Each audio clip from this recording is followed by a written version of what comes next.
I'm Jordan Draper, and for my end of the semester project, I did mine over the LGBT community in the media. So first I'm going to start with demographics.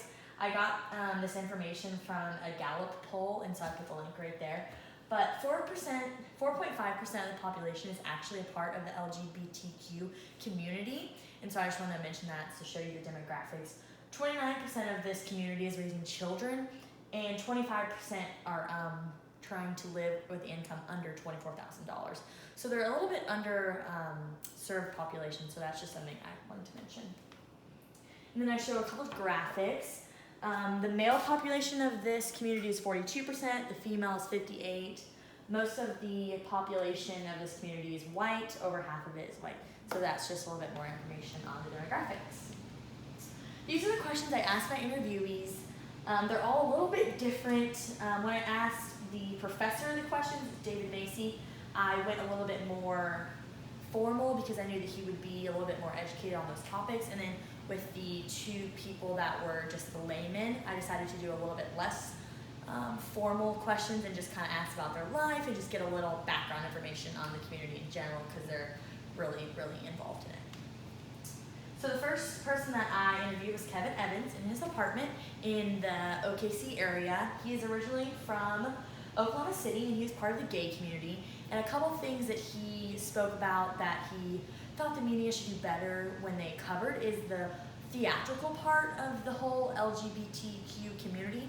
He thought really was just overshown in the media, so he would rather that just be a little bit less and then kind of just show the like super basic and normal everyday life that gay people have, not the super leather, rainbow, really, really outgoing, flamboyant people. So that's kind of what he touched on. And these are a couple of the quotes that I got, and then next I'll be showing you 2 videos from him. These are his quotes. When I was younger, they used to like raid the bars and arrest people. So to me, the media now has kind of changed that tone, and it just seems to have really grown a lot to help our community.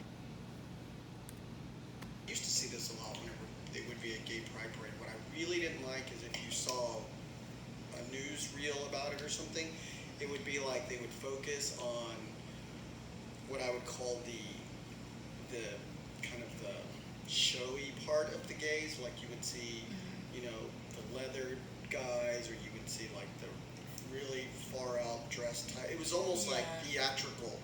And it wasn't just the everyday people like in the parades that you just see that are just walking in support. You know, people are just normal going about their daily lives. The news media used to really focus on those kind of the things that, you know, made it look like it was a lot more different than, you know, just everyday people. So that's what I think is different now. And that was my first interviewee.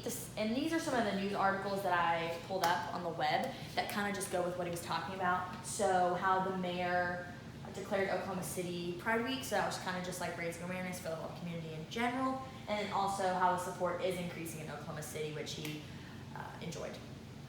The next person I interviewed was a professor at University of Central Oklahoma in Edmond. He's originally from Boston, Massachusetts, but now he's a professor.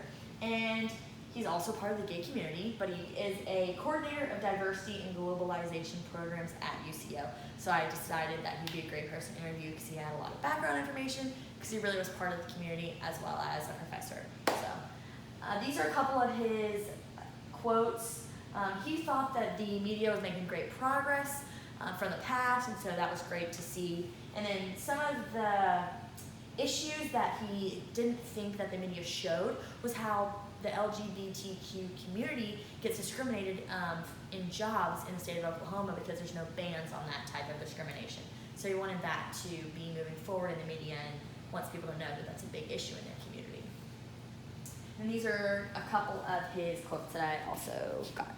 Coverage in my lifetime, which is more than half a century now, has become considerably better, more balanced.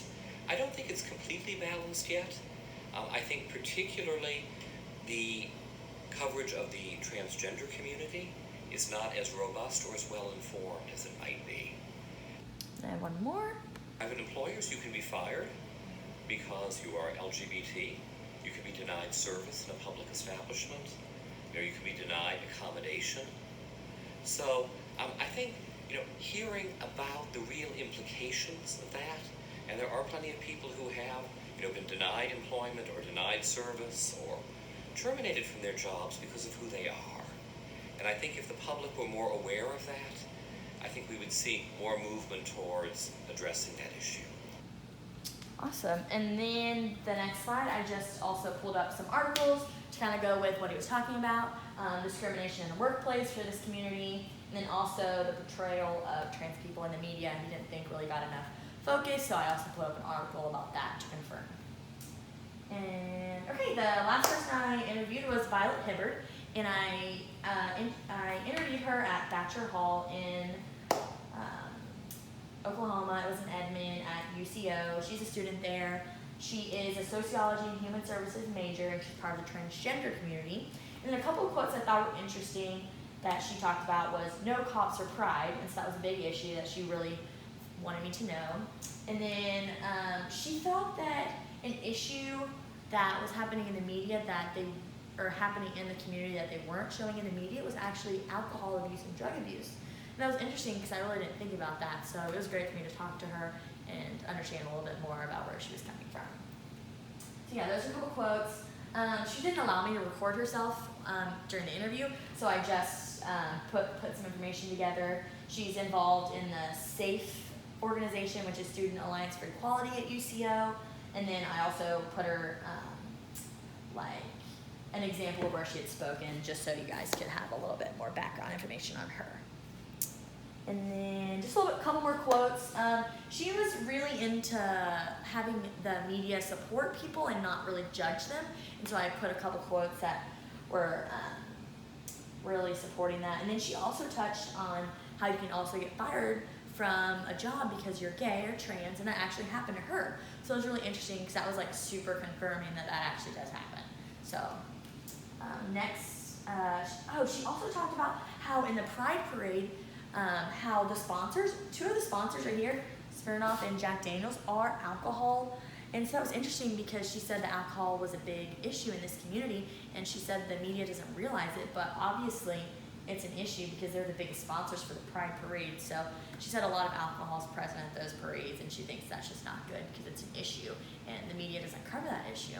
So, and then I put some articles on here to just confirm what Violet was saying, the Pride Week celebration, how the alcohol was present there, and then the LGBT in the police, and how that there's not really many cops.